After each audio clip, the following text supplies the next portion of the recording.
তোরা কেমন আছো? আশা করি ভালো আছো। Good morning. এখন সকালে রান্না হচ্ছে যে ডালের বড়া ভাজা, ডিমের বড়া ভাজা, ডিমের অমলেট। এই যে তরকারি হচ্ছে, এখন ভাত হয়ে গেছে।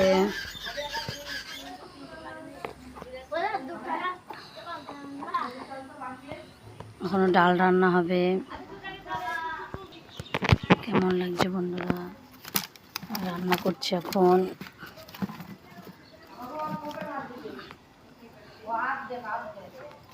তরকারিটা হবে, তারপরে খাবা।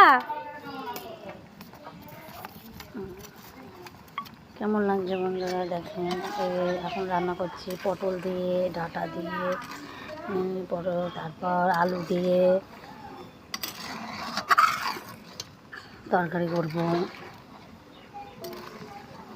সব রকম দিয়ে একটা তরকারি হবে এখন। হ্যাঁ, ঘি আছে, অল্পটা আছে। দেখো গা, পেঁয়াজগুলো কি করবো? পেঁয়াজগুলো এমনি নিয়ে যাবো, নিয়ে যাও। রিতম খাবে না, থাক, এর মধ্যে দিয়ে দিলেই হবে। কেমন লাগছে বন্ধুরা? ভালো লাগলে লাইক, কমেন্ট, শেয়ার করবে। পুরো ভিডিওটা দেখার জন্য থ্যাংক ইউ, ধন্যবাদ। রাখছি। আমার রান্নাটা কমপ্লিট হয়ে গেলে তোমাদের পুরোটা দেখাবো।